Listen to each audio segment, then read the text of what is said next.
and Sangha. Until enlightened I seek refuge through merit from giving and the rest. To aid all may I become Buddha in the Buddha's Dharma and Sangha. Until enlightened I seek refuge through merit from giving and the rest. To aid all may I become Buddha in the Buddha's Dharma and Sangha. Until enlightened I seek refuge through merit from giving and the rest. To aid all may I become Buddha.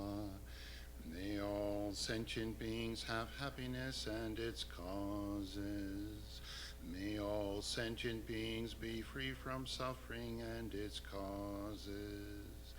May all sentient beings never be parted from sorrowless bliss. May all sentient beings abide in equanimity, free from bias, attachment, and hatred. To the founder, the endowed, transcendent destroyer, the one gone beyond, the foe destroyer, the completely perfected, fully awakened being, perfect in knowledge and in good conduct, Sugata, knower of the world, supreme guide of human beings to be tamed, teacher of gods and human beings. To you, the completely and fully awakened one, the endowed, transcendent destroyer, the glorious conqueror, the subduer of the Shakya clan, I prostrate, make offerings, and go for refuge. To the founder, the endowed, transcendent destroyer, the one gone beyond, the foe destroyer, the completely perfected, fully awakened being, perfect in knowledge and in good conduct, Sugata, knower of the world, supreme guide of human beings to be tamed, teacher of gods and human beings. To you, the completely and fully awakened one, the endowed, transcendent destroyer, the glorious conqueror, the subduer of the Shakya clan, I prostrate, make offerings, and go for refuge. To the founder, the endowed, transcendent destroyer, the one gone beyond, the foe destroyer, the completely perfected, fully awakened being, perfect in knowledge and in good conduct, Sugata, knower of the world, supreme guide of human beings to be tamed, teacher of gods and human beings. To you, the completely and fully awakened one, the endowed, transcendent destroyer, the glorious conqueror, the subduer of the Shakya clan, I prostrate, make offerings, and go for refuge. When, O supreme among humans, you were born on this earth, you paced out 7 strides, then said, I am supreme in this world. To you who were wise, then I prostrate. With pure bodies, form supremely pure, wisdom ocean like a golden mountain, fame that blazes in the 3 worlds, winner of the best, Lord, to you I prostrate. With the supreme signs, face like spotless moon, color like gold, to you I prostrate. Dust free like you, the 3 worlds are not. Incomparably wise one, to you I prostrate. The Savior having great compassion, the founder having all understanding, the field of merit with qualities like a vast ocean. To you, the one gone to thusness, I prostrate. The purity that frees one from attachment, the virtue that frees one from the lower realms, the one path, the sublime pure reality. To the Dharma that pacifies, I prostrate.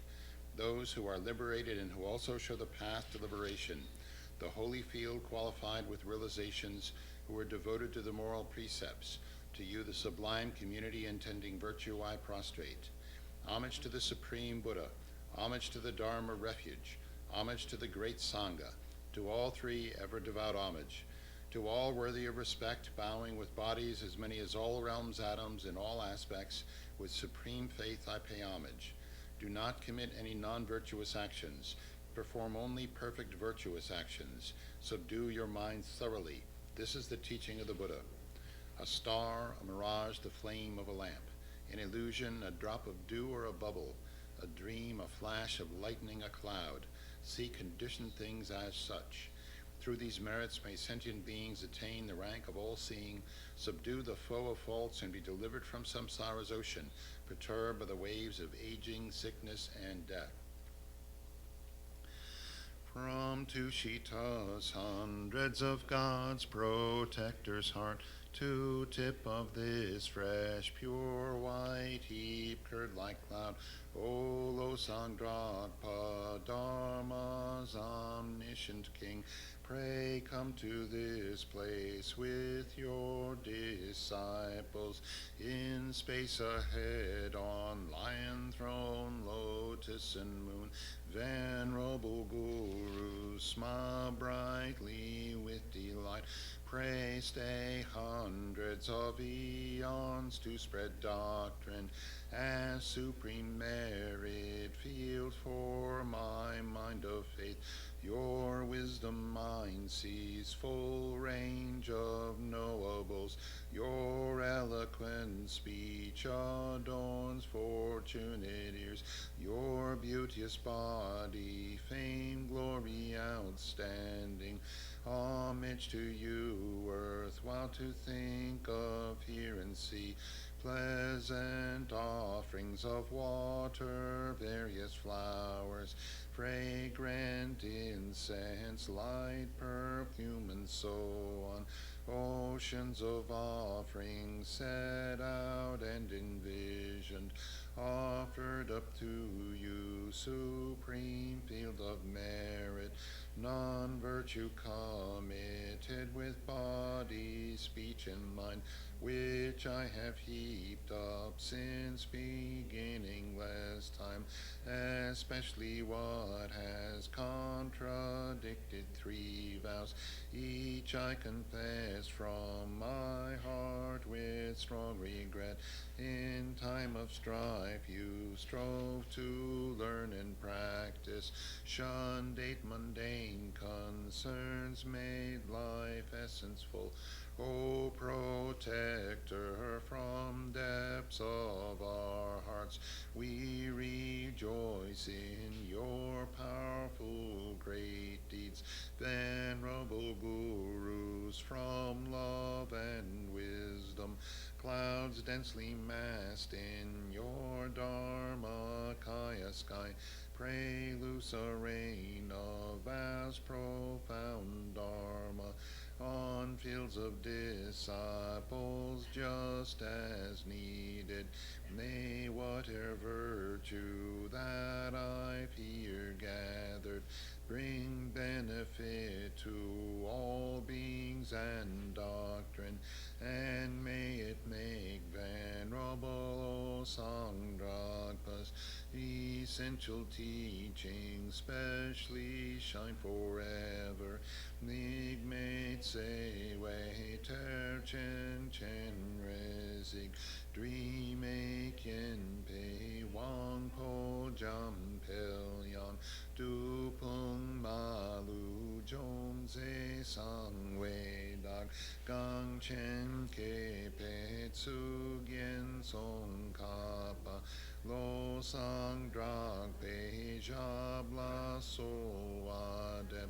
O glorious and precious root Guru, pray take seat of lotus on my crown, caring for me with your great kindness. Bestow attainments of body, speech, and mind. O glorious and precious root Guru, pray take seat of lotus at my heart, caring for me with your great kindness. Bestow attainments common and supreme.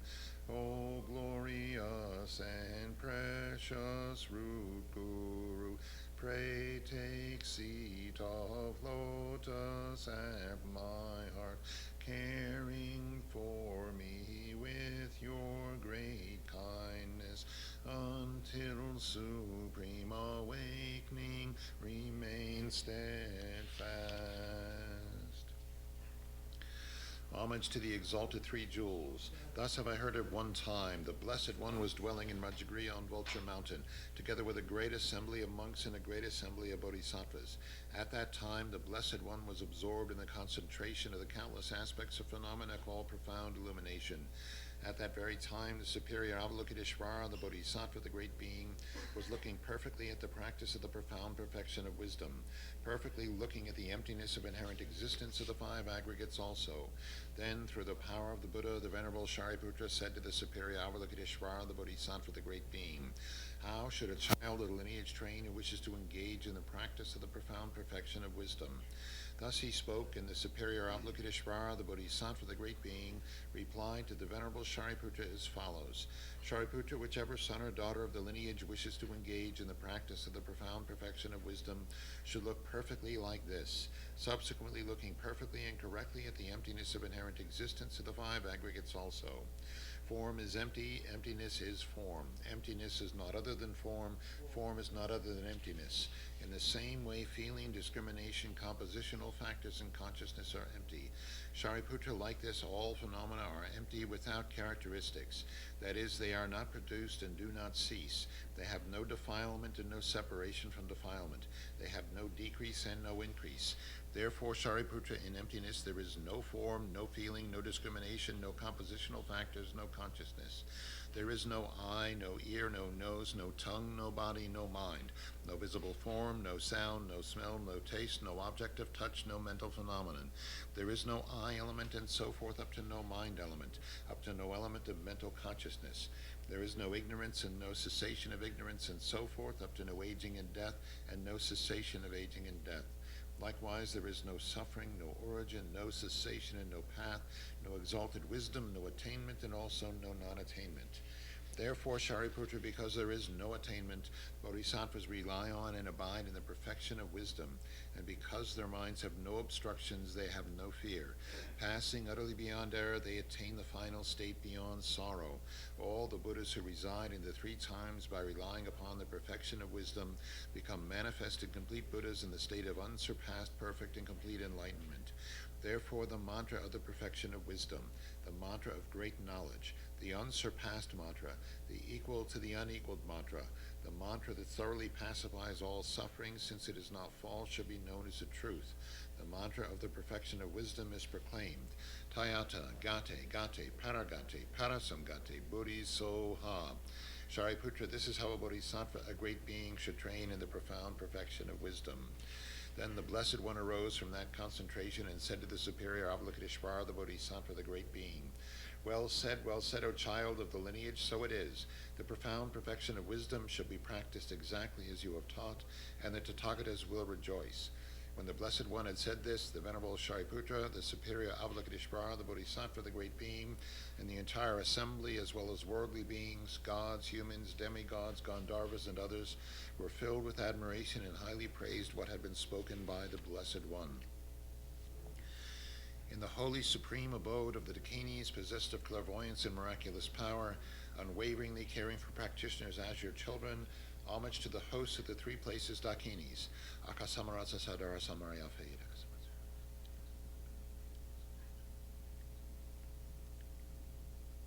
Akasamaratsa Shadara Samaraya Fade.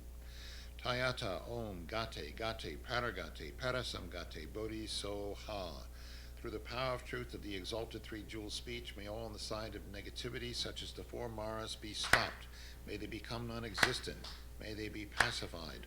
All enemies, obstructors, and hindrances, Shanti Kuriye Soha.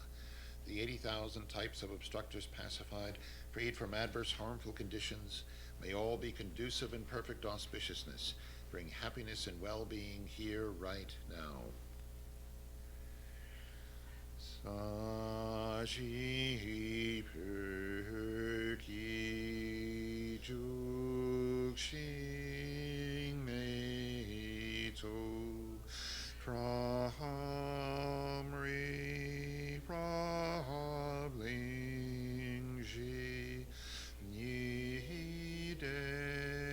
Nidegyen Padi Sangye Jindu Nikte Oar Hidro Kunamda Jing Larcher Parsho Jitsun Lama Dampakyenam Ki Churkoi Kala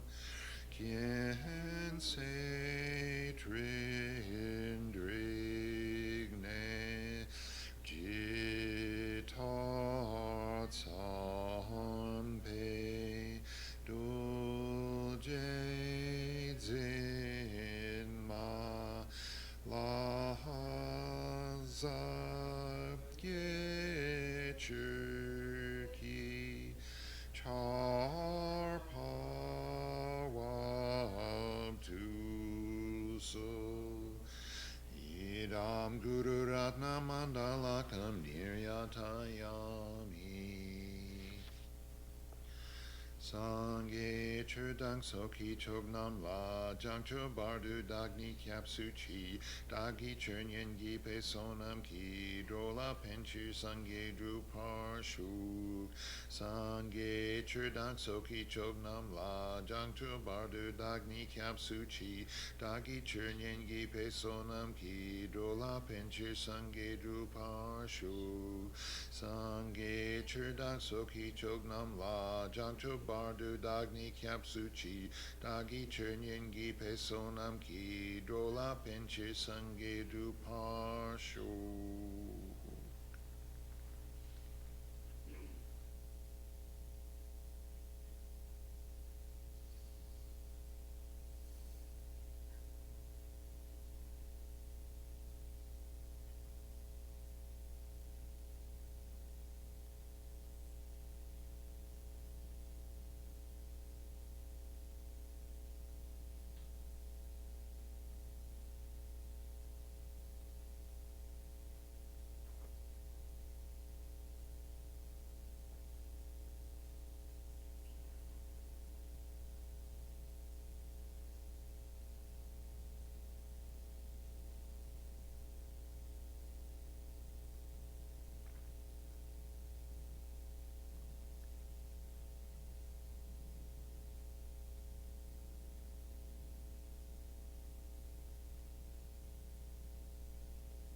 So let's start with meditation on the breath.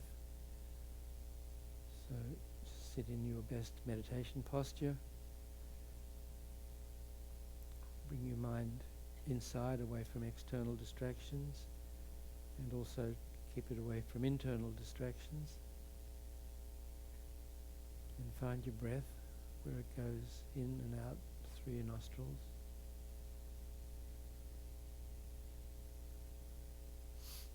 So right there at the entrance of your nostrils.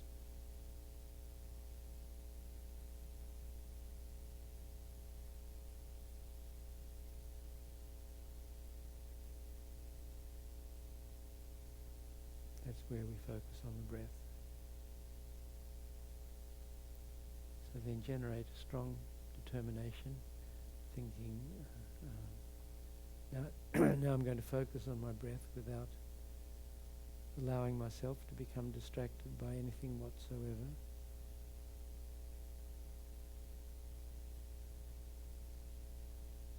Then with that strong determination, just focus on your breath.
developing concentration is like 95% mindfulness or remembering, keeping in mind the object of meditation, in this case the breath.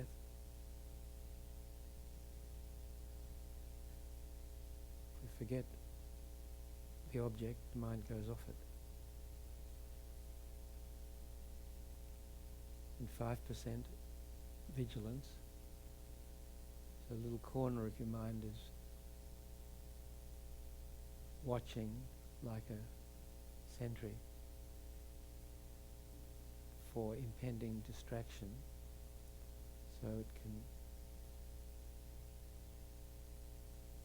cut off distraction before it actually distracts the mind that's meditating on the breath, kind of deflecting it.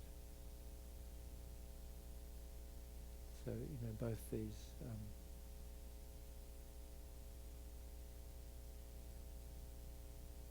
mental activities need to be cultivated through practice.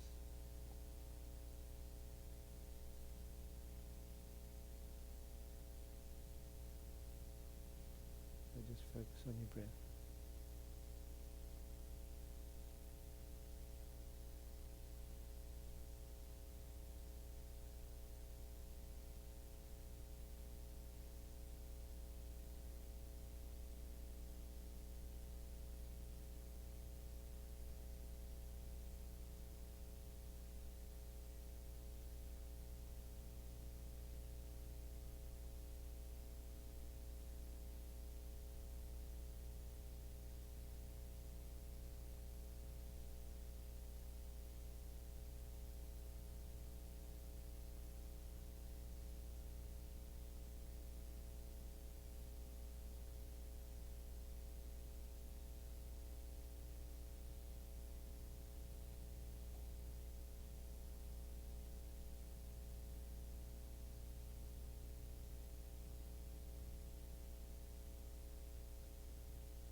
If your sentry goes to sleep and you get distracted, then you have to try and notice the distraction as soon as possible. Drop it. Don't engage with whatever thought or whatever it was. Just come straight back to your breath.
look into your mind, check your motivation for being here this morning.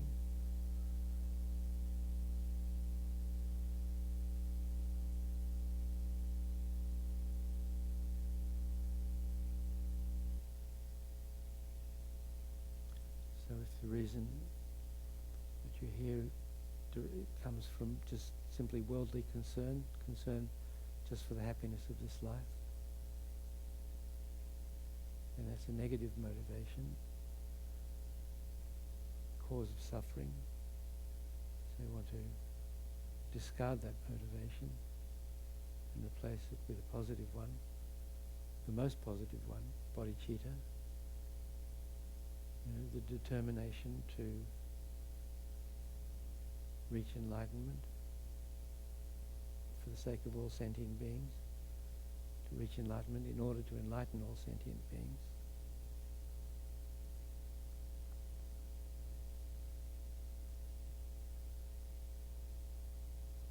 So think, the purpose of my life is to lead all sentient beings from suffering to enlightenment.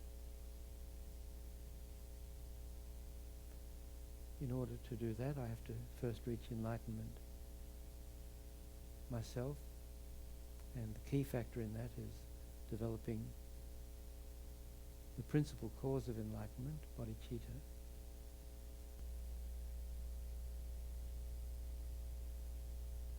So, in order to reach enlightenment, I'm going to study the teachings on bodhicitta here at the centre this morning. So some kind of motivation like that.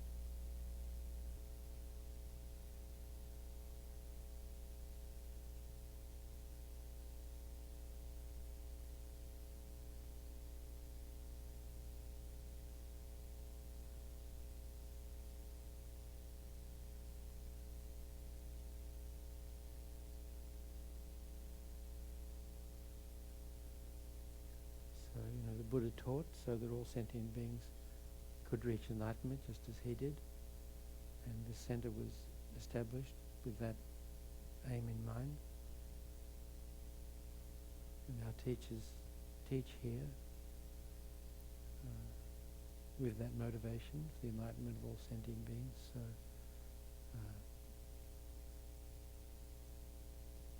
we who come here should have the same motivation.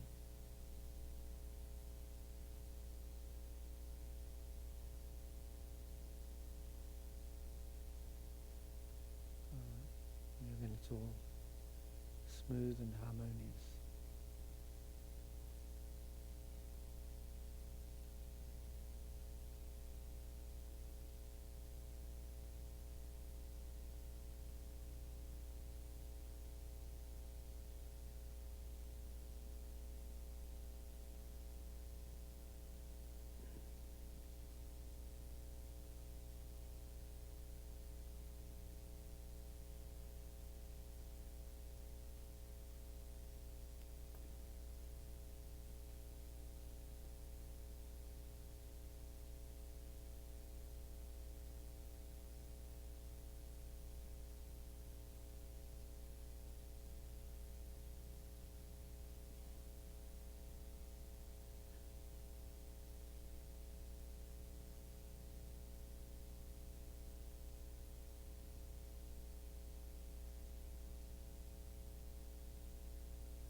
So last time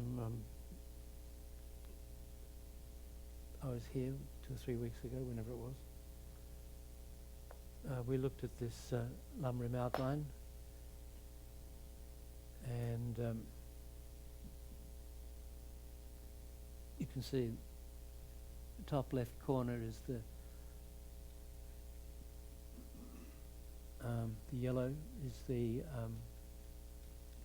path of what Lama Zopa Rinpoche calls the lower capable being. The green one is the middle capable being. Sorry, the green one is the lower capable being. The pink one is the intermediate capable being, middle capable being, and the blue one, which is what we're focusing on at the moment, the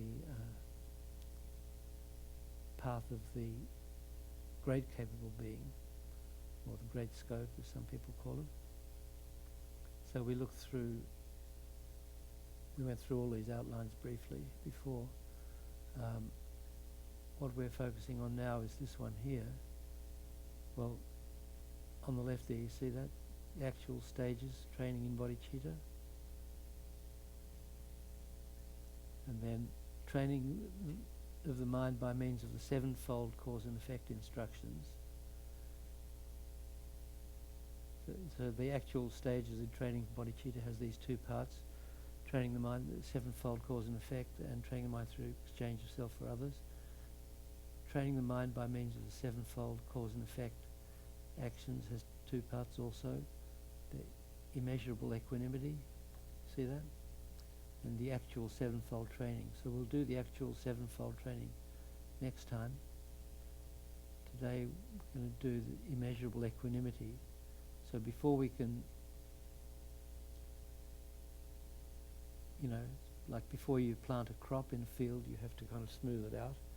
So we have to smooth our mind out through the developing equanimity, or Lama Zopa Rinpoche used to call it equilibrium. So we're going to do that now.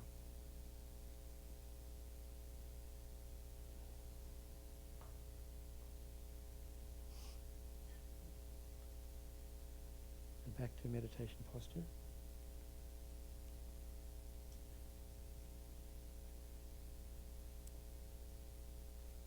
So did anybody see the link to this meditation? It was on the Facebook page. I don't know if it was in the calendar or wherever. I'm not sure. It wasn't in this week.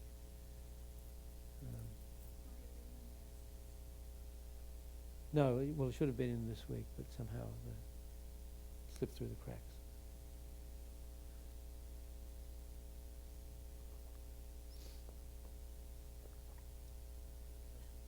Mm-hmm.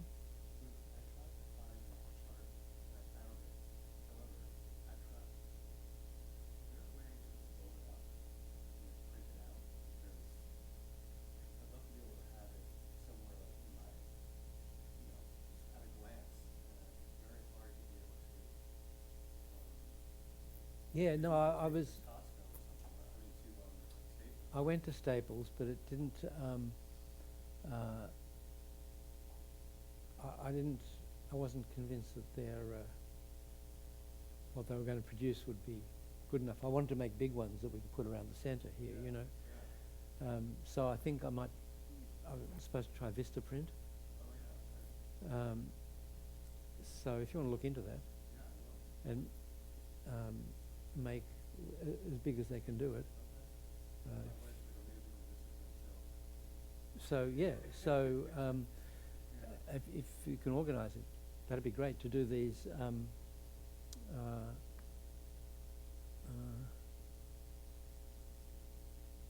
This first page probably doesn't matter.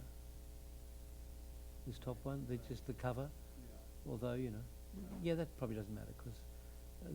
But this yellow one, the green one, the pink one, and the blue one, those four, that'd be great if somebody wants to take that on.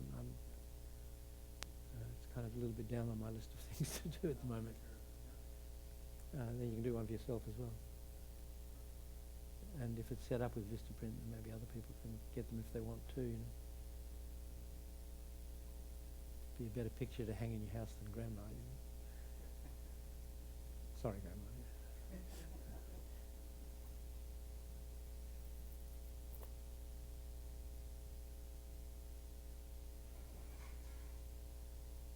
Okay, so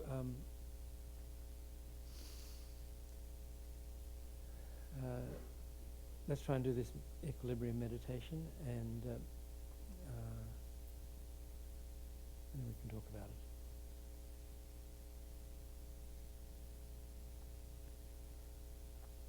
This meditation comes from Lama Zopa Rinpoche's book, The Wish-Fulfilling Golden Sun, the Mahayana Thought Training, which was the textbook used in the early Kopan courses. 52nd one, which is just finished a week or so ago. So this was used in the 2nd, 3rd, 4th, 5th, 6th, 7th, maybe 8th course, something like that, in the early to mid-70s.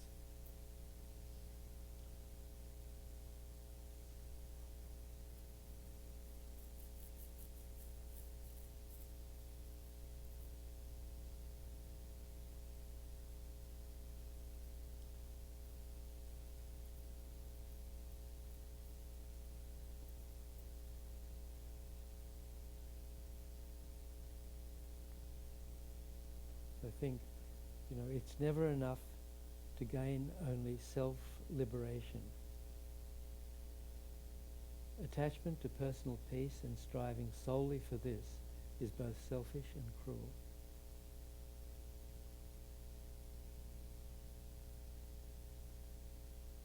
It's never enough to gain only self-liberation.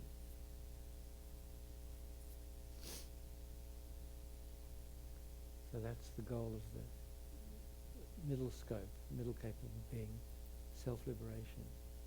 Not so much concerned with other sentient beings.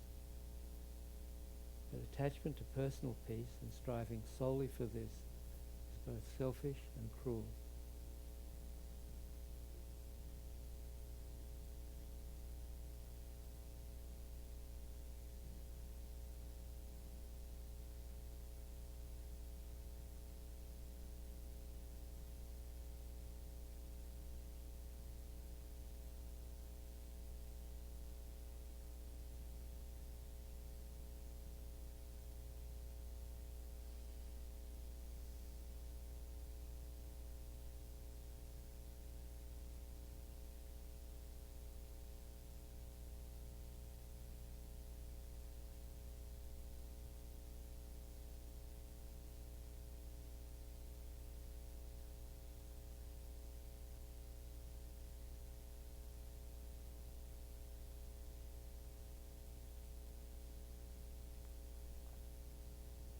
So now visualize that you're surrounded by all sentient beings.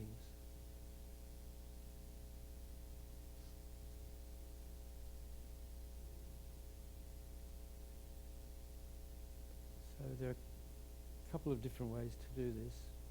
You try to visualize all sentient beings. Some lamas advise to visualize them all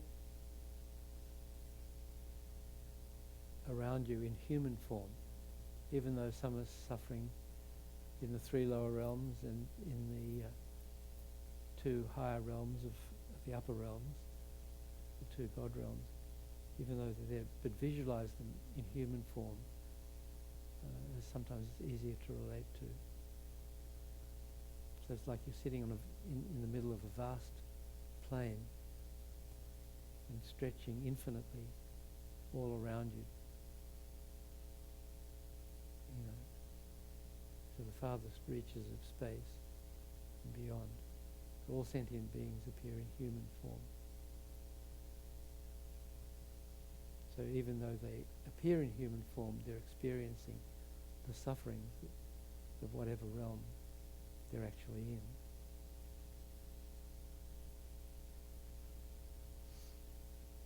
The other way to visualize them in the 6 realms. So one way of doing this is,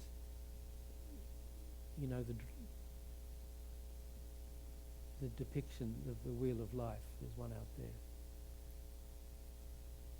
What are you doing?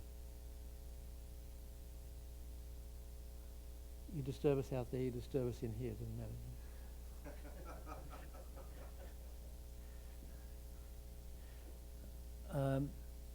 Sorry. So you said that there's a drawing of the wheel of life out there. So you can visualize you're sort of in the middle of, forget all those other little details, but so on again, you're sitting on a vast plain surrounded by beings in the human realm who are in the human realm, all infinitely all around you, And then above you, to the left, are the suras in that particular God realm, and above you, to the right, or the other way around, doesn't matter, are the asuras. So presumably you know what I'm talking about if you've studied the Lamrim.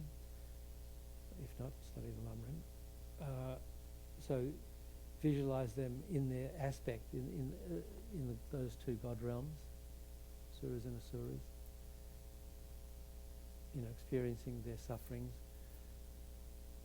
And then directly beneath you, visualize the beings in the hell realms, the 8 hot hells, the 8 cold hells, the 4 neighbouring hells, as best you can. Again, you study the teachings and you meditate on the teachings, then it's easier to visualize what the beings in those various realms are going through. And then below you, to the left, is the beings. So this is stretching out infinitely. The beings in the hungry ghost realm, and on the right, the beings in the animal realm.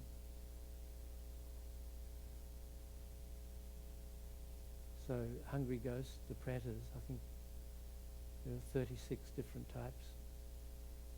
So whatever you know about them, you can visualize. And then the animals, there are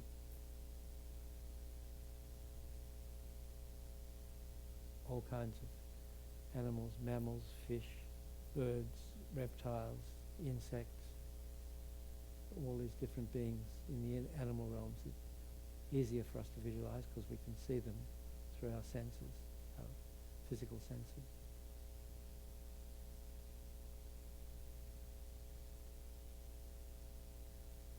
So you can experiment to see which is more effective for your mind, which way to visualize all beings in human aspect, but experiencing the sufferings of the particular realm they're in, or visualize them in their actual realms, sort of surrounding you, as I just described. Or you can come up with your own way of doing it.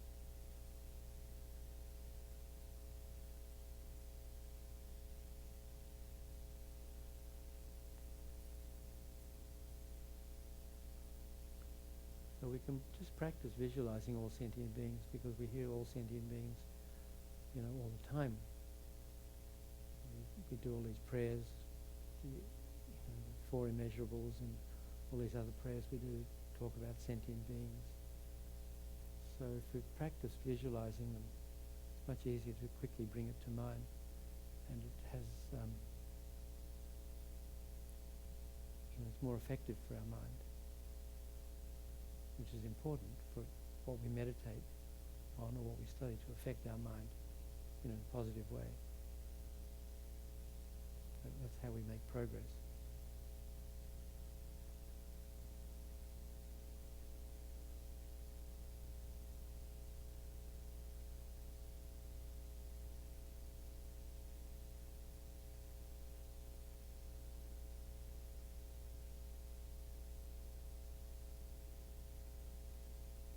So then to be able to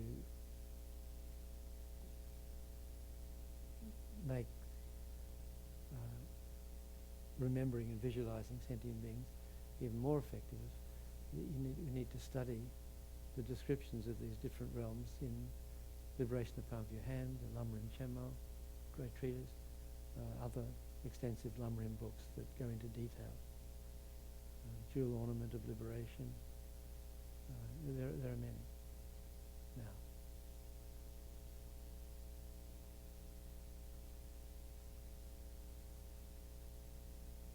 So study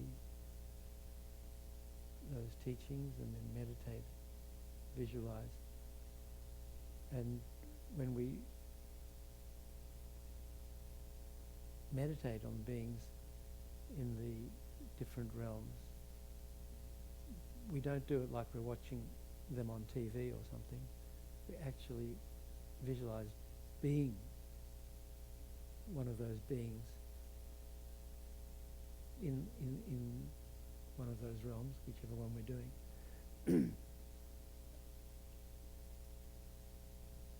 and try to experience it. And it's not also telling a story. It's actually, we've been there countless times before. We've been in all those realms since beginningless time, but we've forgotten.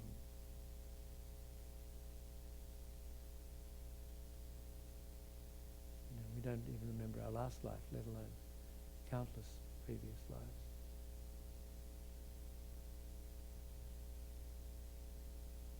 But maybe, you know, through studying and meditating and trying to experience what beings in those realms are suffering, maybe we'll start to remember.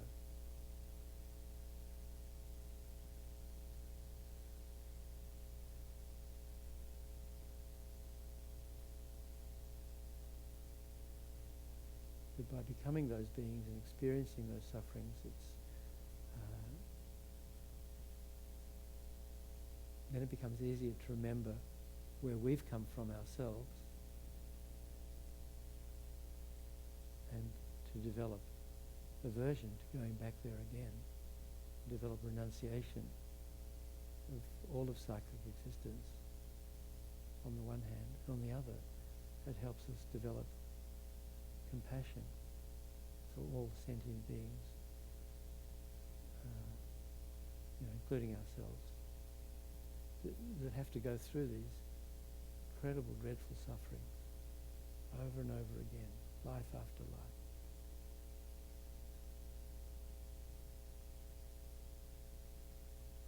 And especially to develop compassion, because we have now discovered the means of escaping from that suffering, whereas all those other sentient beings have no idea that there is a way to escape from it.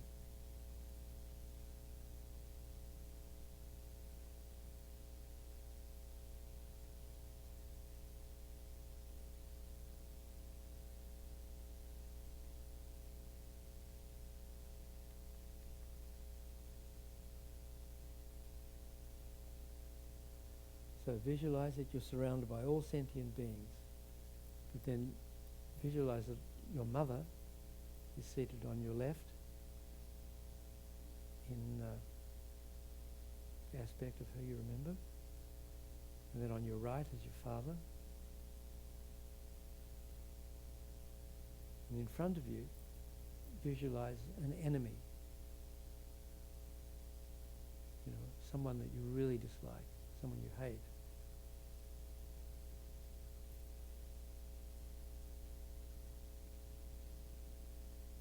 In front of you, visualize that object of aversion. And then behind you, visualize the person to whom you're most attached, your closest friend, your dearest friend. Put that person behind you.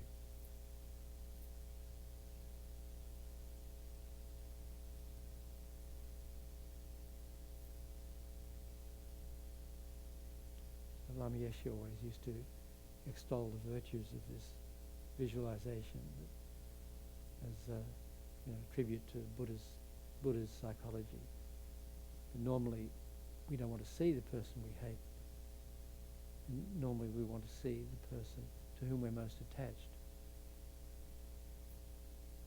But when we're trying to develop equanimity, we put the disliked person in front and the loved person behind. And then close to us on our left and right, our parents who gave us this precious human life.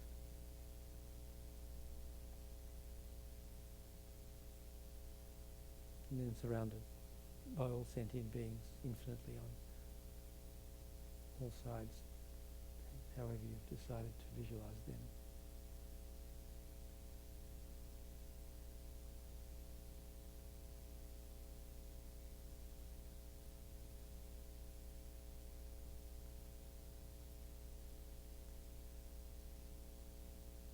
also a little bit further to one side or the other, visualize a stranger, someone to whom you feel neither aversion nor attachment,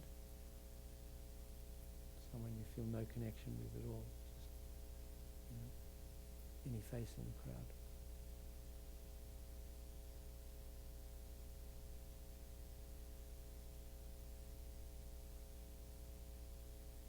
So again, mother to the left, father to the right, enemy in front, loved person behind, a little further away, the stranger, and then surrounded by all sentient beings.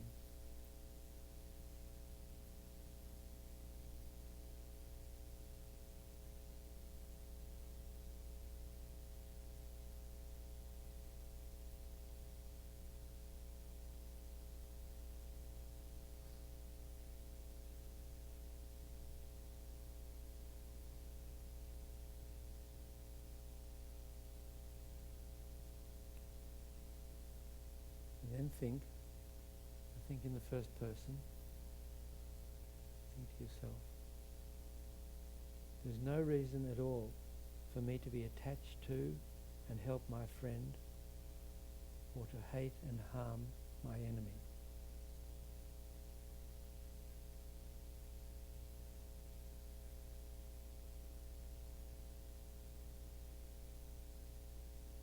You say there's no good reason. No good reason for me to be attached to and help my friend, or to hate and harm my enemy.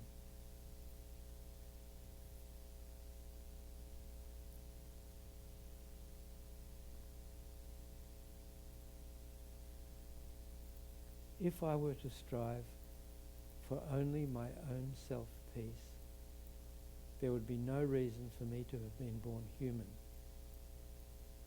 Even as an animal, I could strive for this.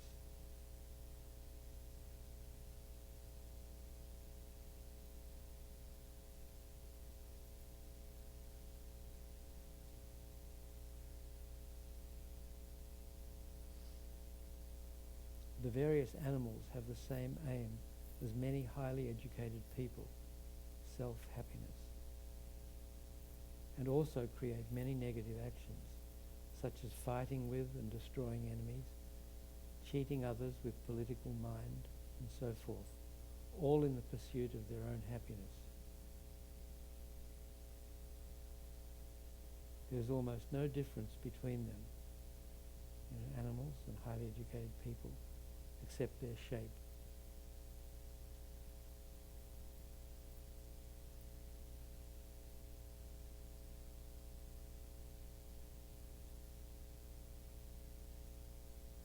The main purpose of my having been born human is to strive for and achieve higher aims, to bring every sentient being to everlasting happiness. This is something no animal can ever do.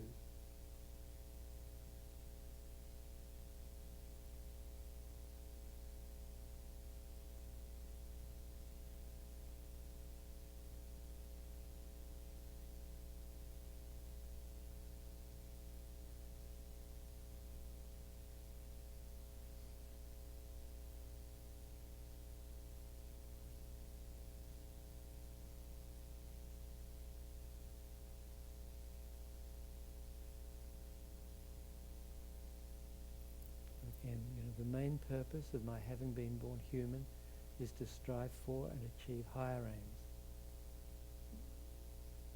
than self-happiness. Is to bring every sentient being to everlasting happiness. This is something no animal can ever do.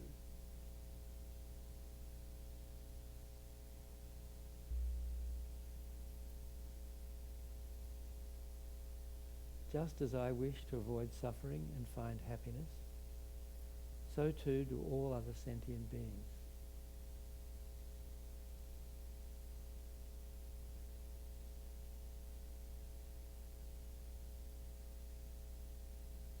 Therefore, I and all other sentient beings are equal,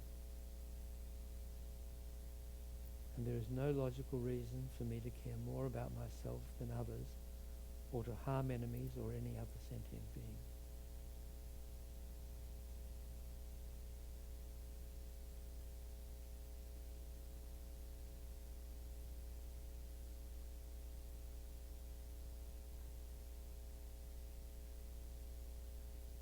For countless rebirths, I've been discriminating other beings as friend, enemy, or stranger with the self-I consciousness.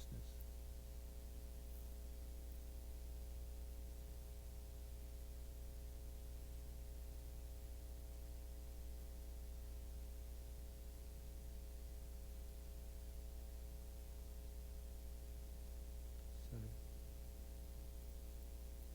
bring to mind the friend, enemy, and stranger that you visualize around you. For countless rebirths, I've been discriminating other beings as friend, enemy, or stranger with the self-I consciousness. Chandrakirti said, where there is self-I consciousness, there is discrimination of other.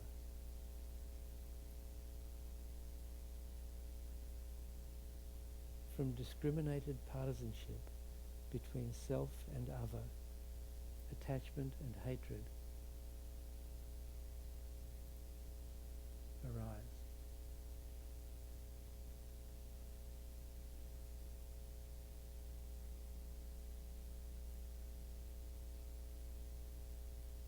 So there are the three poisonous minds, the self-I consciousness, ignorance, believing in an inherently existent self, self-I.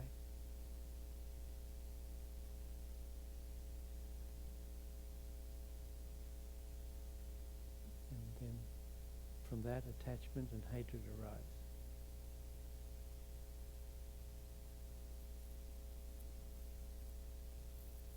All misfortune arises from acting under the influence of these negative minds.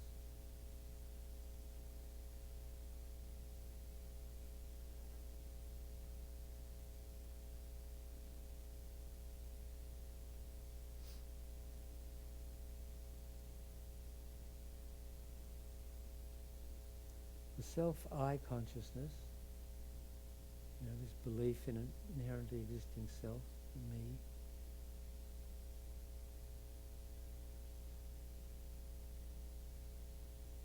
the self-I consciousness causes attachment to self, which produces attachment to my own happiness.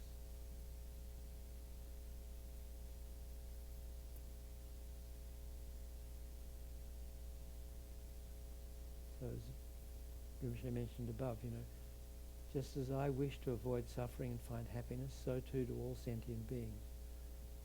So this is an inherent quality of a mind, seeking happiness, trying to avoid suffering.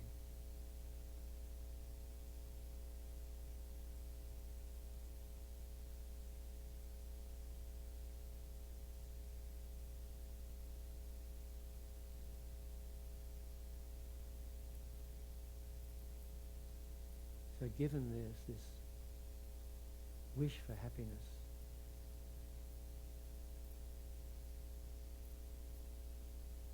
behind it all, the self-I consciousness causes attachment to self, which produces attachment to my own happiness.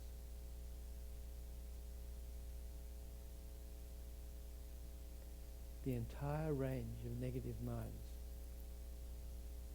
arises from the above.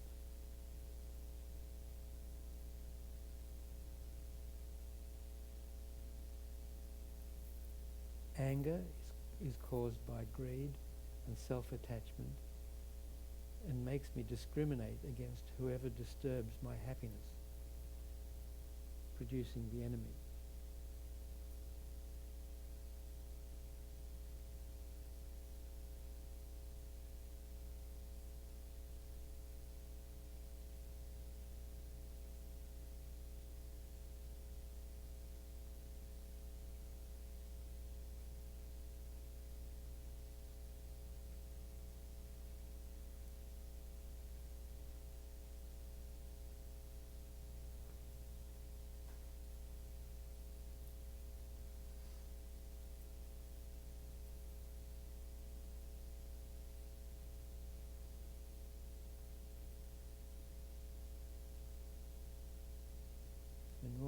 think the enemy is an enemy because of the actions that the person does, or things they say, or whatever, some quality in that person or in that being makes them an object of our hatred.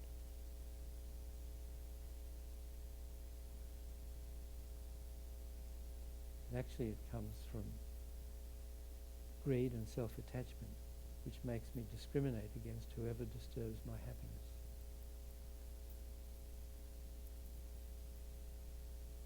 So it's attachment to my own happiness that produces the enemy.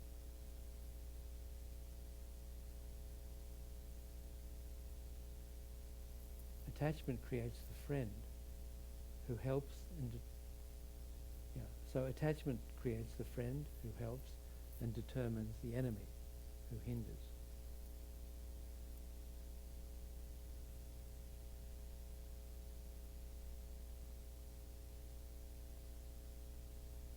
And ignorance labels those who neither help nor hinder as strangers.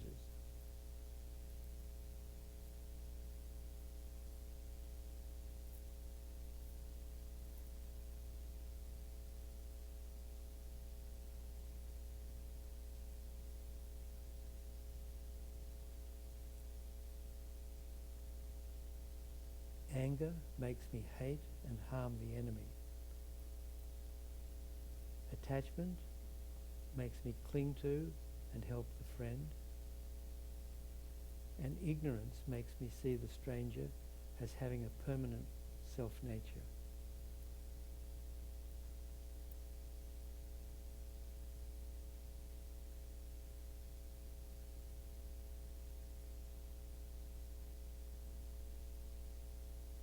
By acting under the influence of these negative minds, I lead myself into difficult and suffering situations.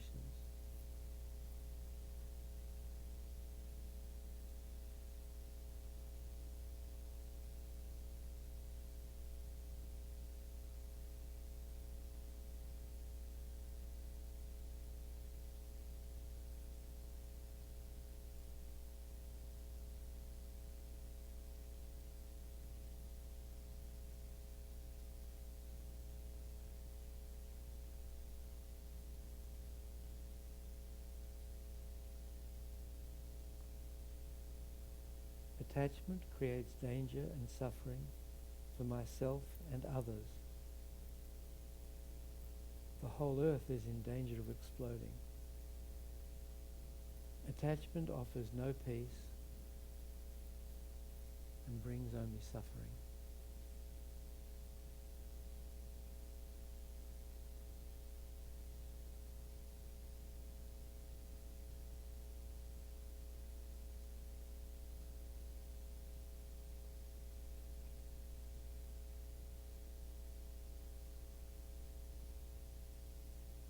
Since beginningless time, these two negative actions of helping out of attachment and harming out of anger have thrown me into samsaric suffering, making it impossible for me to achieve the perfect peace of liberation and enlightenment.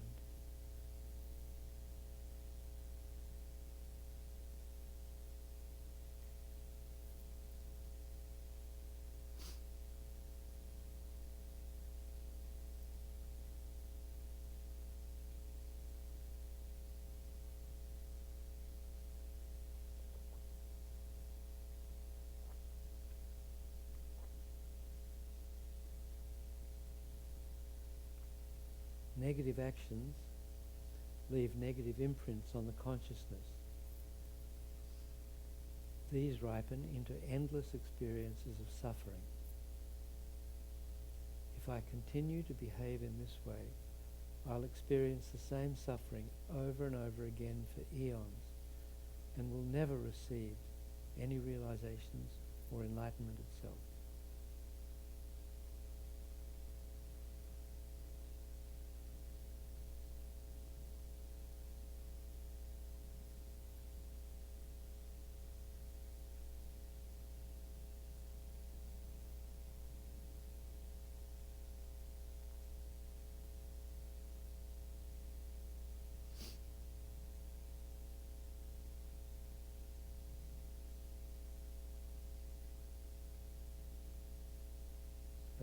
right there is why we suffer.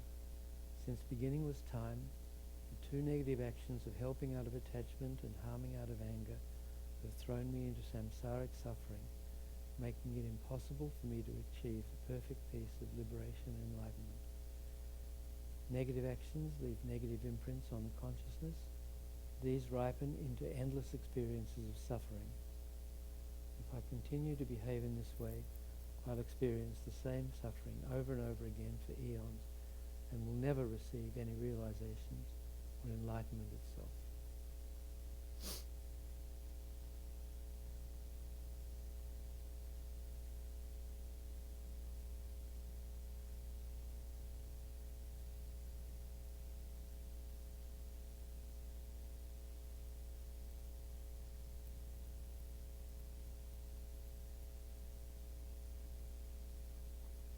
The three objects of friend, enemy and stranger are false and have been labelled incorrectly for extremely temporal reasons. The current friend, enemy and stranger have not always been friend, enemy and stranger in my countless previous lives. Even the enemy of last year can this year become my friend, and yesterday's friend become my enemy today. It can all change within an hour, and does so because of attachment to food, clothing and reputation.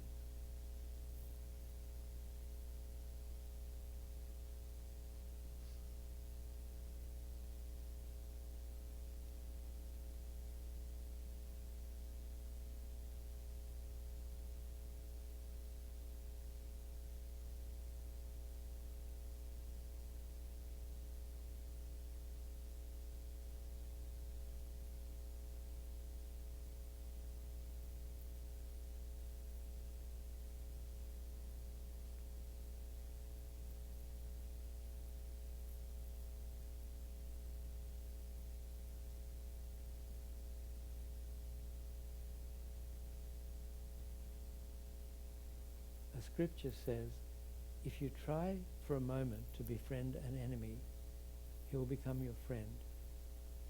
The opposite occurs if you treat a friend like an enemy. Therefore, the wise, understanding the impermanent nature of temporal relationships, are never attached to food, clothing, or reputation.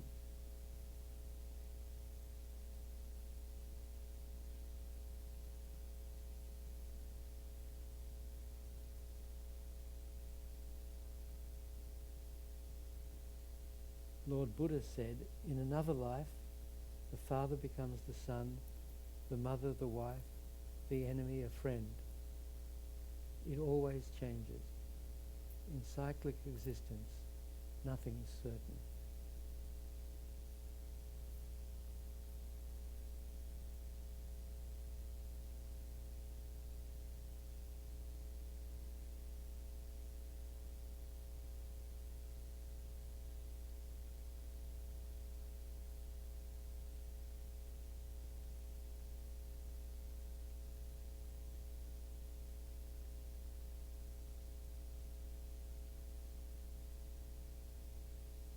Therefore, there is no reason to be attached to friends or to hate enemies.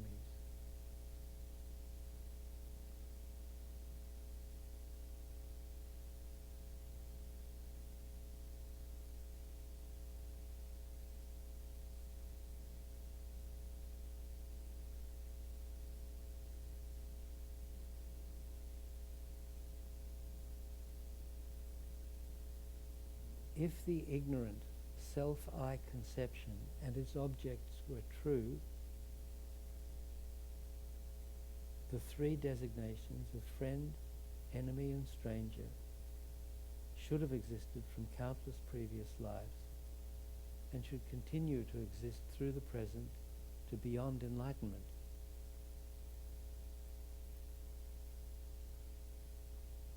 This makes complete nonsense of the concept of enlightenment, since the Buddha's sublime enlightened mind is completely free of the delusions and imprints that create such distinctions.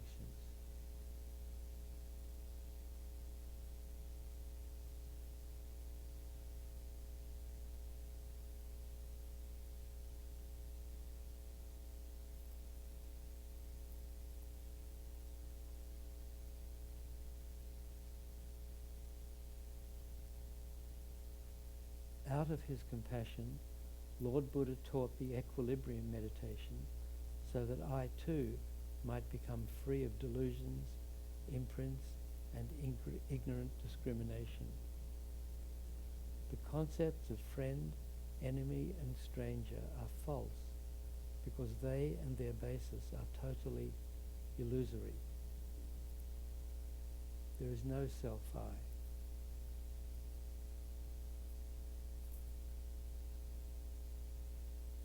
No permanent, self-existent, inherently existent self.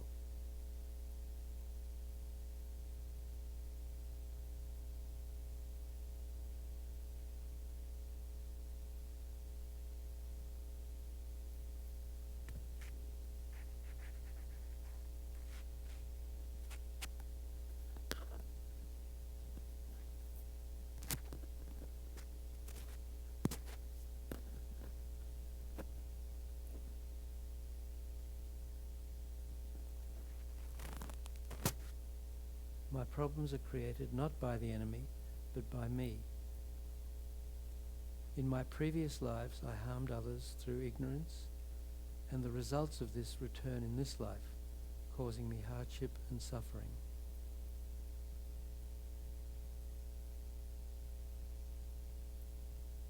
Lord Buddha said, "In previous lives, I have killed all of you before, and you have all slaughtered me. Why should we now be attached to each other?"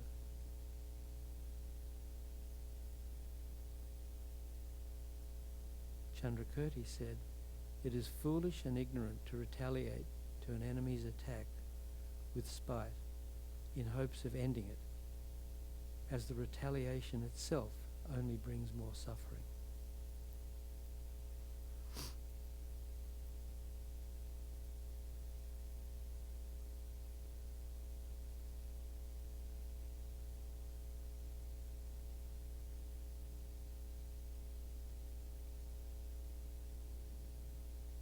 Therefore, there is no reason to retaliate.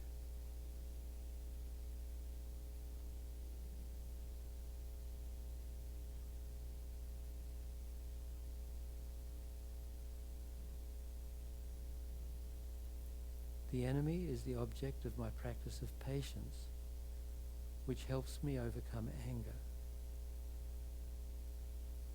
I should not hate this enemy who brings peace into my mind.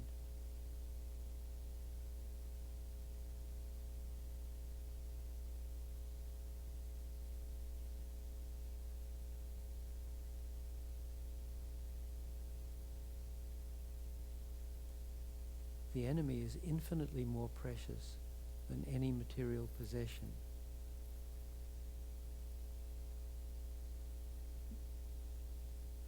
The enemy is the source of all my past, present, and future happiness. I should never hate the enemy. Any possession can be given up for my enemy's peace.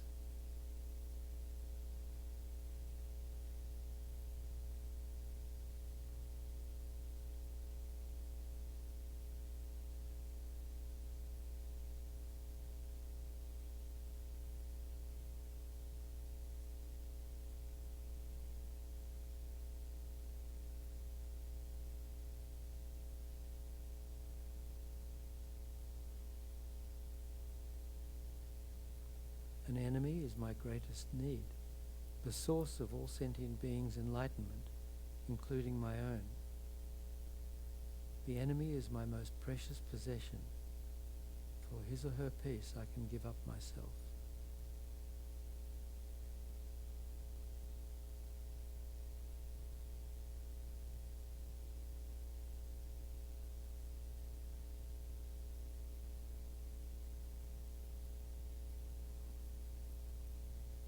From now on, I must never hate or harm the enemy or any other being.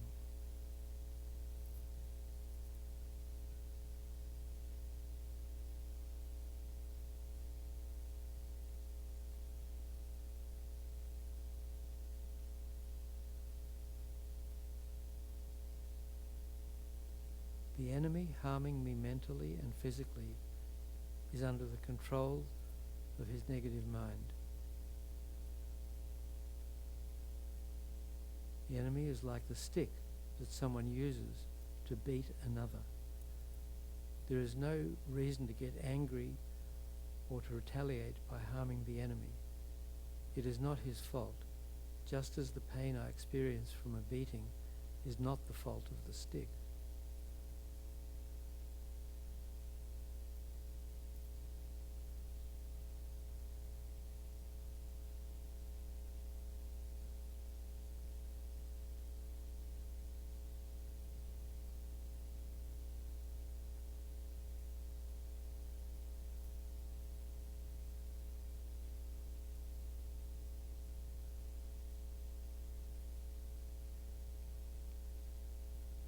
So the person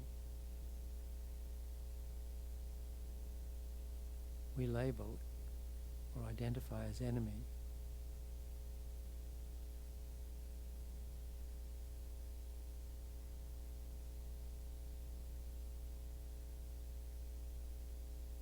is simply a weapon being wielded by that person's delusions.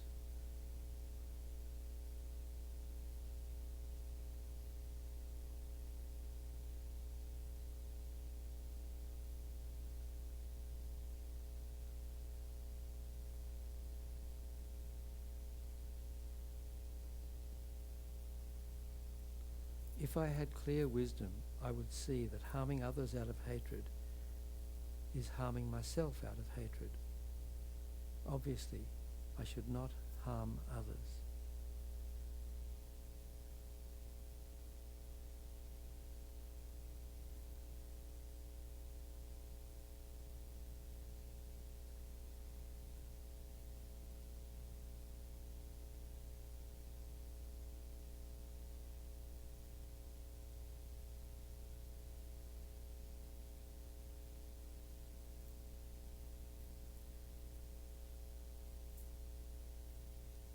All sentient beings, including the enemy, are the object of Lord Buddha's compassion.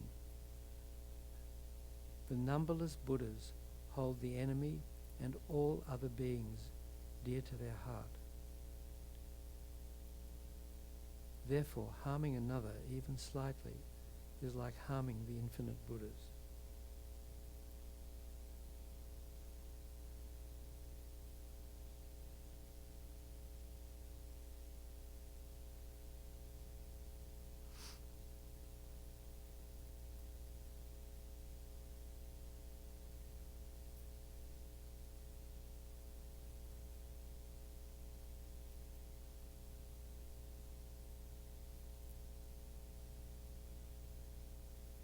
The Buddha always considers all sentient beings, including enemies, to be more important than himself. Mindlessly harming another being for my own benefit is the act of a mind of stone.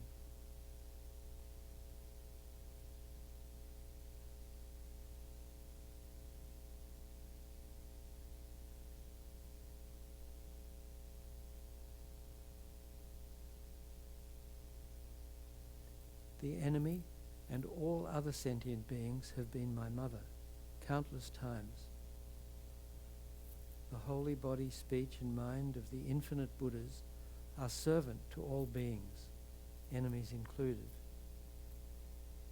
Therefore I must never give harm to any other being.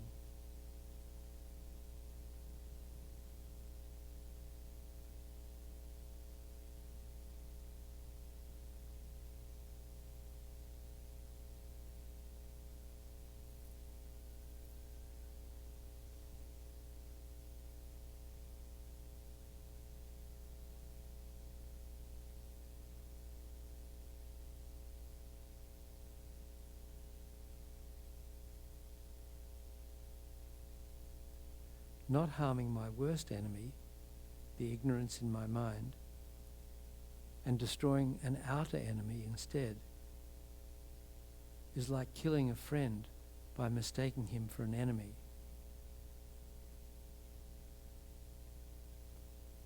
I should not harm the outer enemy, but the inner one.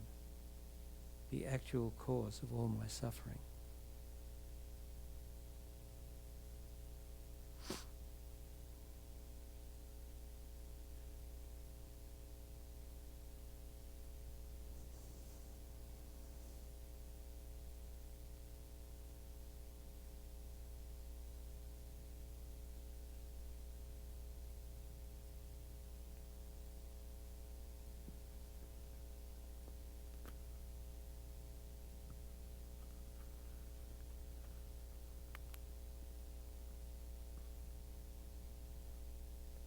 Because of transcendent realizations based on the equilibrium meditation, no bodhisattva would ever see another sentient being as an enemy, even if all rose against him or her.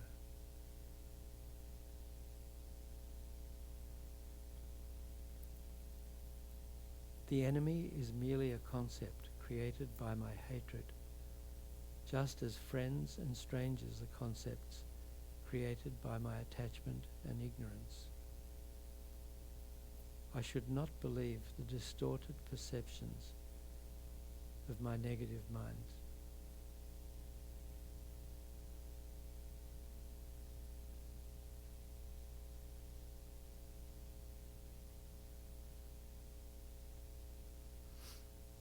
If I investigate with my wisdom eye, I will never find my attachment's friend or my hatred's enemy anywhere, neither inside nor outside their bodies. Wisdom tells me that these are merely names.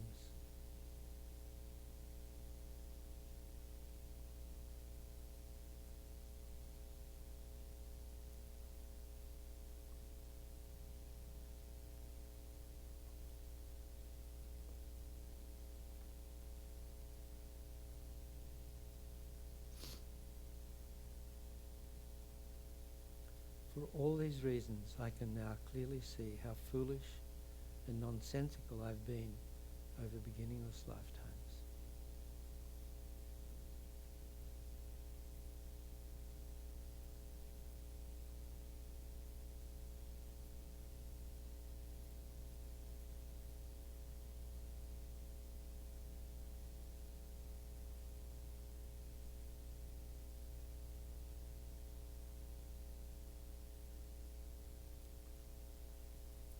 And Rinpoche concludes by saying, if you could realize this equilibrium meditation, it would be your most priceless possession.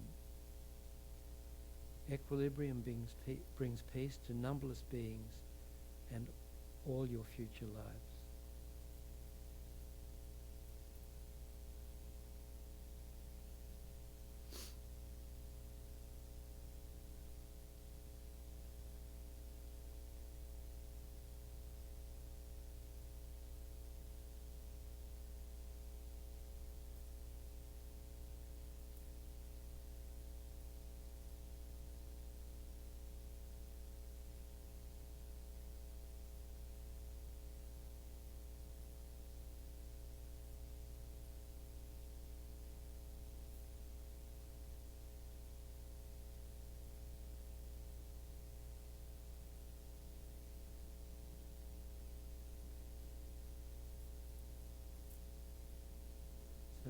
This meditation, it's not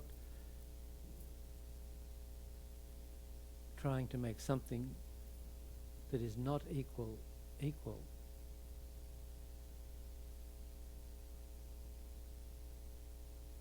All sentient beings are equal in wanting happiness and not wanting suffering, equal in having been friend, enemy and stranger, each countless times since beginningless time.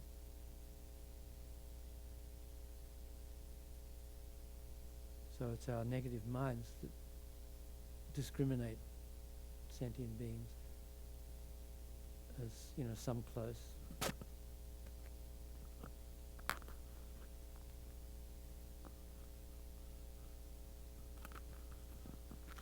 can never do this.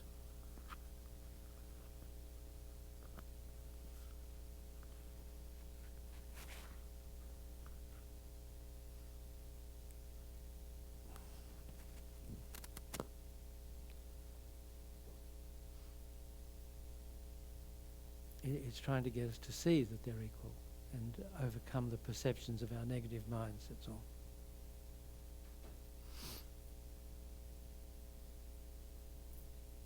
So I don't know, has anyone done this before, this meditation?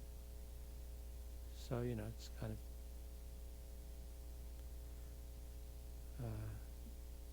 something you need to do over and over again to become familiar with it and the concepts and the terms and the ideas behind it. But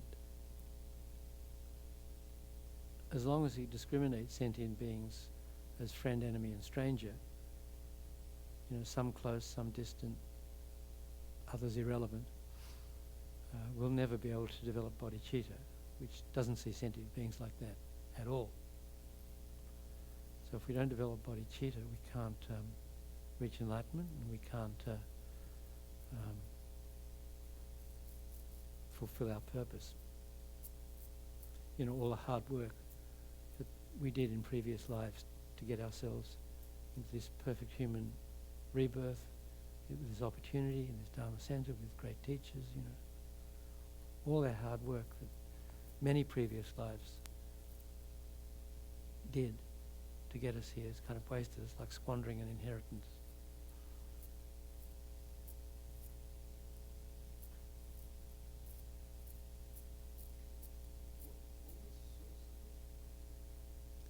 The source, well, the Buddha is the source of this. This particular meditation was created by Lama Zopa Rinpoche in his book, The Wish-Fulfilling Golden Sun, which was a Lamrim textbook we used to use at Kopan courses in Nepal. If you go to lamayeshe.com and search for equilibrium meditation, or even I think if you just Google Mahayana equilibrium meditation, it'll probably come up. There's probably not too many of them out there.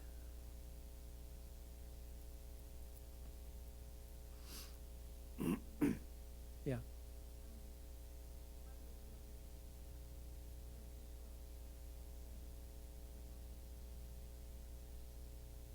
I don't know that one. Which karmapa? The present one? The 17th? Oh, okay. What's it called?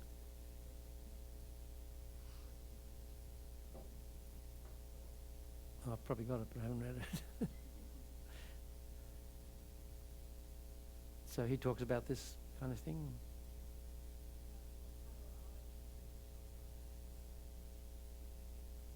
Right.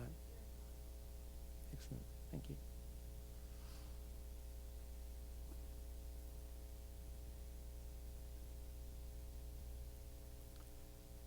So yeah, so this levels the playing field for developing bodhicitta. So next time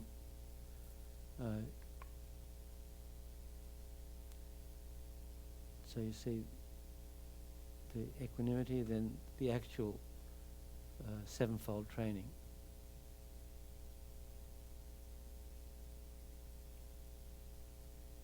Which is right there in the middle.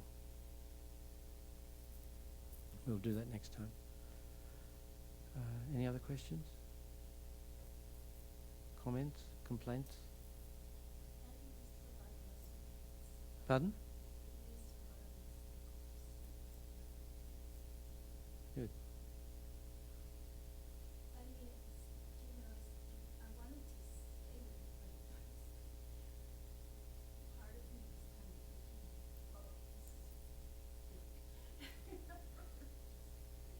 Yeah, also, there's one other point. Rinpoche says that he's described this, what we just did, as more than a standard equanimity or equilibrium meditation. He had a number of techniques for overcoming anger and developing patience, that stuff about the enemy, sort of about the last third. Because, you know, seeing sentient beings as enemies, and having hatred or dislike or aversion to other sentient beings, it's completely opposite of bodhicitta and compassion. So I think he wants to stress that. And anger is the most dangerous of negative minds. It's like atomic bomb, creating incredibly heavy negative karma, causing terrible rebirths, and destroying all our merit.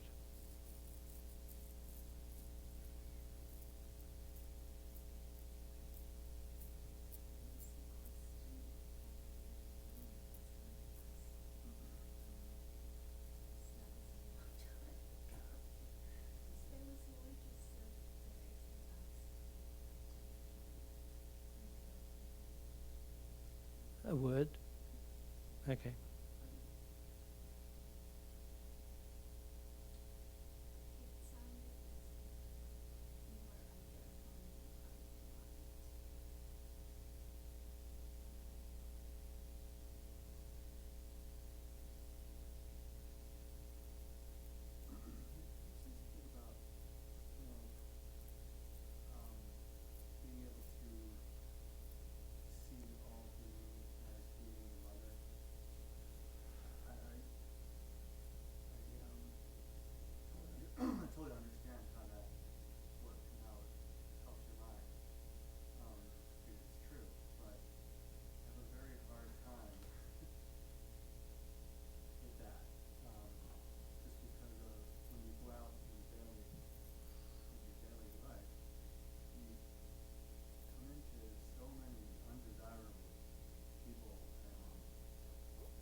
Well,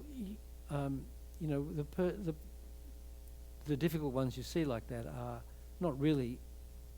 It's not really their fault. It's like the stick that's being wielded by, a nasty person.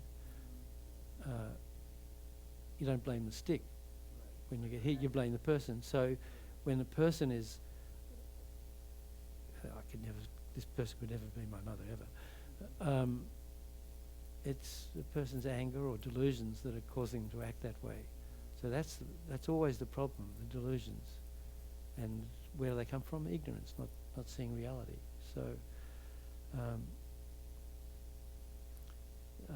this says that whenever Atisha saw even an insect, he would always think, oh,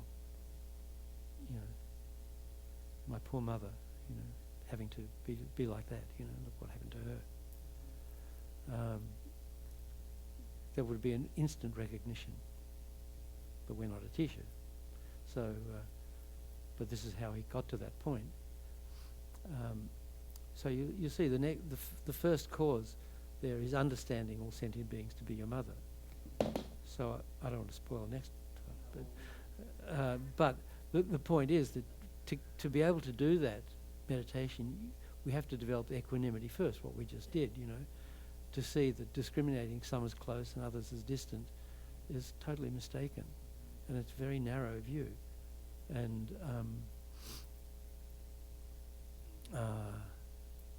it even changes in this lifetime. You didn't even know somebody existed for 20, 30 years of your life. Then you meet a person, and you fall in love, and all of a sudden that stranger becomes like a friend, really, and there's strong attachment and stuff. And then that person goes off with your other best friend and becomes an enemy. So just like that, in the space of a month, it could change. So is the person a stranger, a friend, or an enemy? Well, and so if you extend that to beginningless lives, that's Buddhism light. They don't like to talk about past and future lives. They don't like to talk about lower realms. It's all like mindfulness and meditation and be a good person. And Buddhism light. Lite. Okay. It's out there. Okay. Don't search for it, but when you come up, recognize it when you see it. Now, a lot of these teachers I don't like because it's uncomfortable. People feel uncomfortable. I could be born in hell. That's Christian dogma. There's no proof of that. So the Buddha was right about the things I like, but he was wrong about a lot of other stuff. That's not how enlightenment works either. So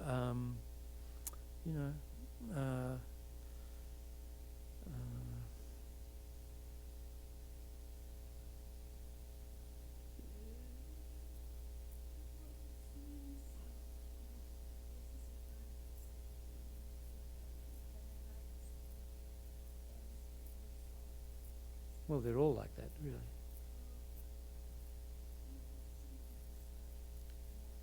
Like concentration, we meditate on the breath. That's something we have to do again and again, because, we do it for a few minutes at the beginning of these things every now and then, it's like, unless we do it every day, twice a day, for at least 5-10 minutes, maybe more, we're never going to accomplish it,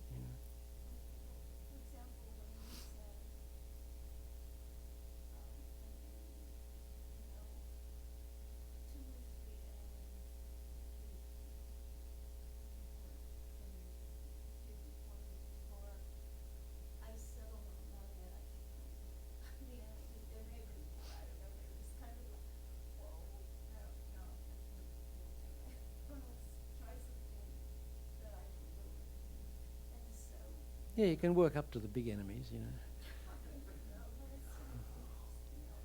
Just deal with the annoying ones first and then work up to the dangerous ones.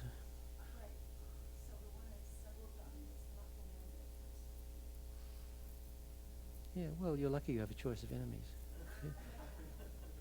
Well, that's why they said that for a bodhisattva, all sentient beings appear as loved friends. It's very difficult for bodhisattvas to practice patience because they can't find any enemies to practice patience with.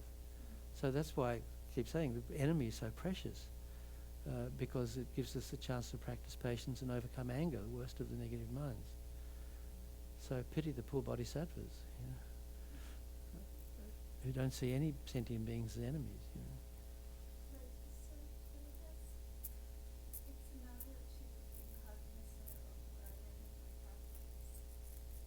Of course, yeah.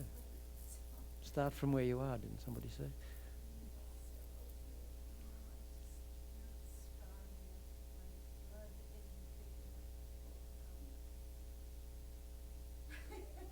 But we have the seeds, and they just have to be cultivated,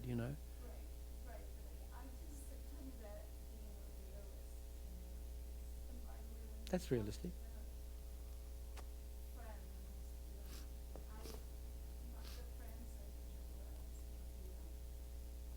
It's okay, I guess.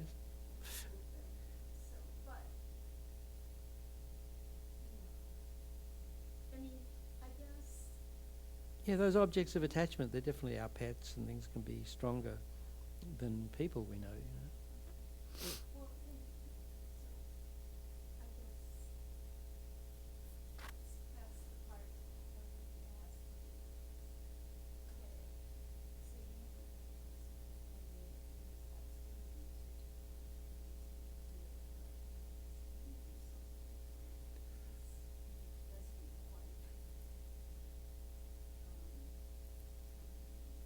Yeah, so that's good. So we we need to practice this meditation over and over again, and we can use different objects in meditation and see which, and then afterwards think which was more effective for your mind, which decreased my attachment, which decreased my aversion, decreased my ignorance.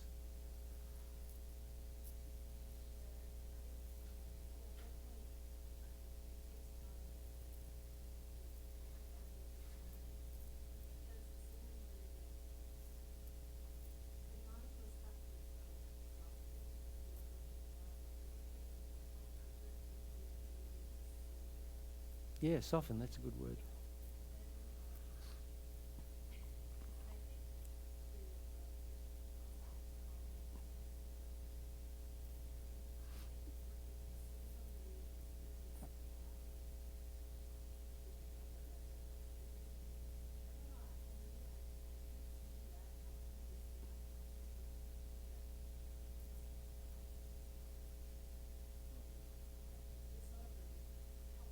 The bad qualities, absolutely, yeah.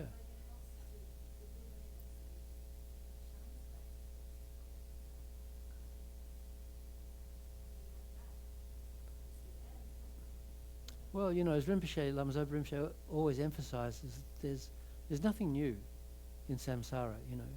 I mean, if you think karma is always changing, and we've been around, all sentient beings have been around since beginningless time, and is constantly changing relationships with each other. Everyone's been everything to everyone else, and we ourselves have been everything, all possible. So, you know, we're always looking for new stuff, new movies, new music, new this, new that, something different, something exciting, you know. It's like those who have deeper insight, it's like it's all tedious and boring, you know. There's no such thing as new. You know, it's just that you have this experience and you forget from another life, even this life, you know.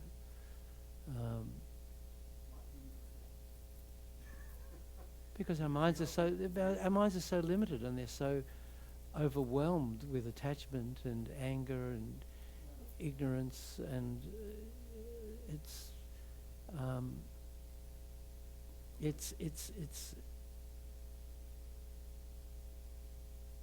you know, we're living in this pea soup fog, and it's very hard to see beyond what's really right in front of us, you know. And we're constantly distracted by things. It's just our mind is not clear. If the way to have not forget is to develop better and better single-pointed concentration. It's like our mind is like, you know, a muddy pond whipped up by the wind. So, you know, it is all, it's full of mud and debris and froth and bubble on top and flotsam and jetsam, I think. And as long as the wind is blowing, it'll continue to be like that. But if you can stop the wind, which is blowing, which is our delusions, our mind, instead of being this turbulent kind of washing machine thing, you know, gradually the water will stop churning, and then the mud will gradually sink to the bottom, and after some time the water will become clearer and clearer, so you can see really deeply all the way down to the bottom of the pond. So yeah, absolutely. And we also do a meditation where we consciously try to remember, you know, this time last year, this time the year before, and we try to take our mind back through, you know, our through the years, back to our adolescence and childhood, and go back to our first memory, and then see if we can get beyond that, you know, to reach before it. Eventually try to even remember our time in our mother's womb, you know.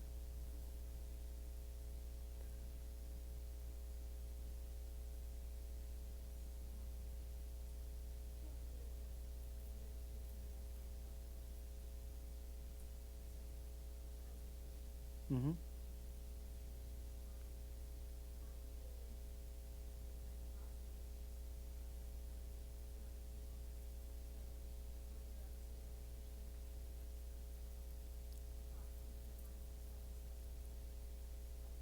Mm.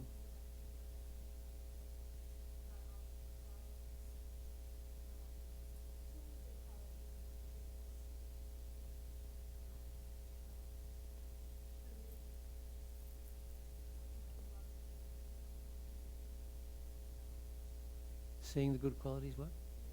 In the Buddhas, yeah.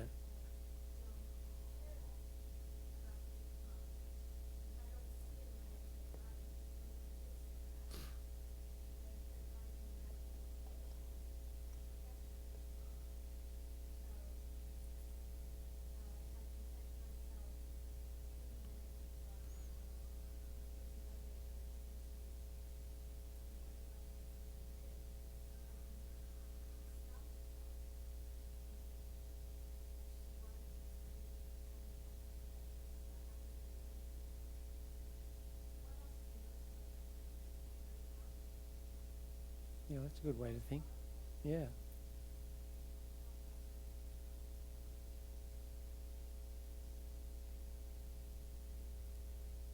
Hopefully you can find some good quality.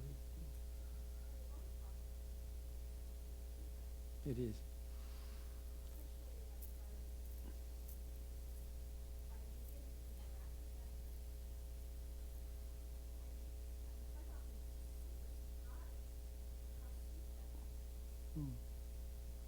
Well, like it says here, you know, if you just try for a moment to befriend an enemy, a person can become your friend, you know.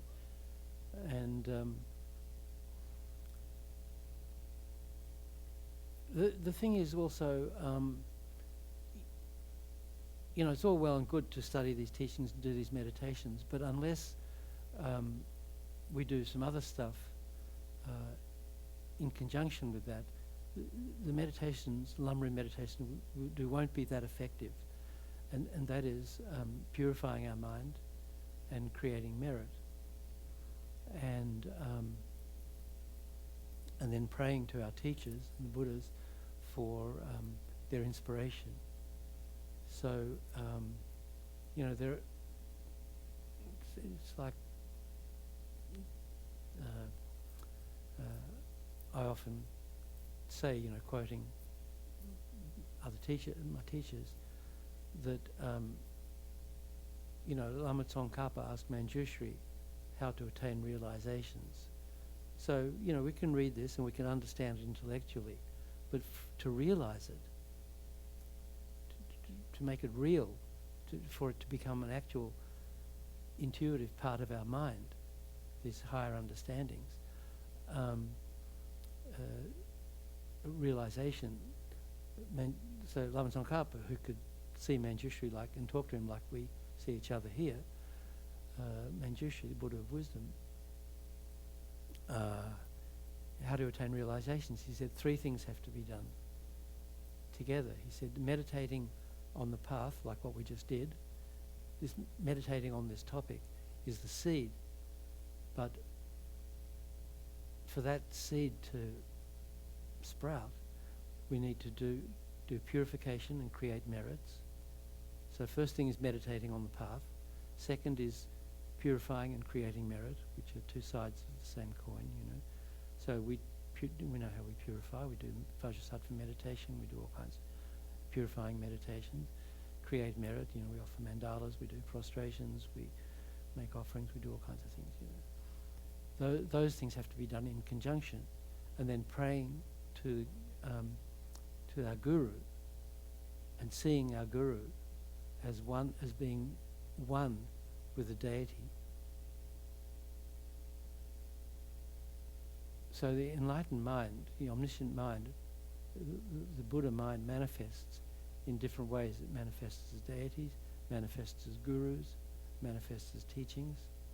So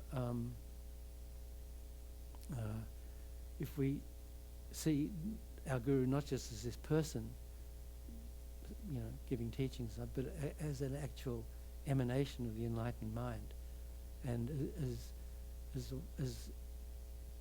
one aspect of the enlightened mind appearing to us according to our present karma. But it's the same as the meditation deity we practice, the same as the Buddha. It's the same person, like an actor taking different roles in a play. It's the Guru omniscient mind appearing in the aspect that we need at this particular time. So if we pray to that Guru, seeing that Guru not just as as your buddy, but as an actual emanation, as a Buddha, and then doing purification. So all those things have to be done together to really make serious progress.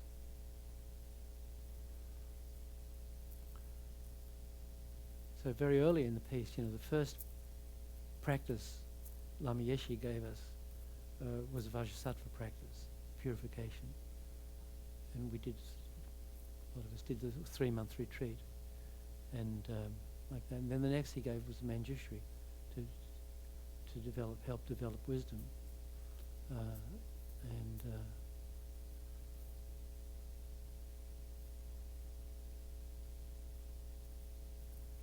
then along with that, many opportunities to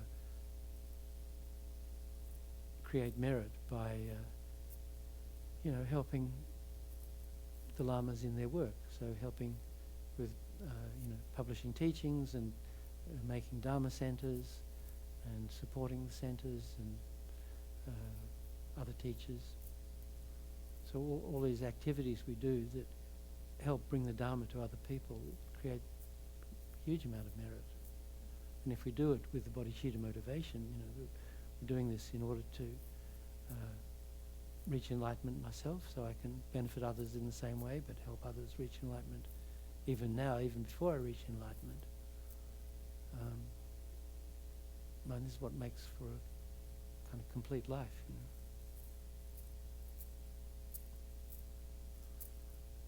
Okay, that's it. Sure.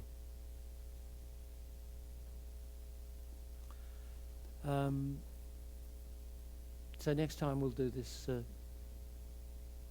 sevenfold cause and effect meditation. Just do the quick dedication prayers. Thanks, Bob. Page 57.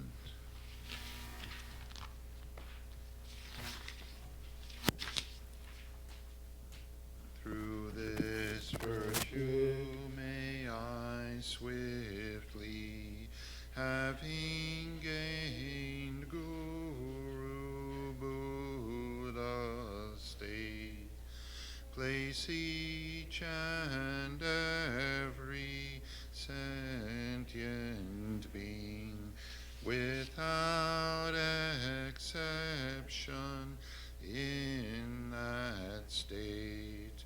Precious Supreme Bodhi mind, may it where unborn arise, and where born never decline, but increase forevermore.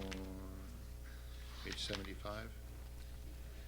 Migmate se waiter, chen resig, dreame kien pei, wang po jam pel yang, gang chen ke pei, su gen song kapa, lo sang drag pei, jab la so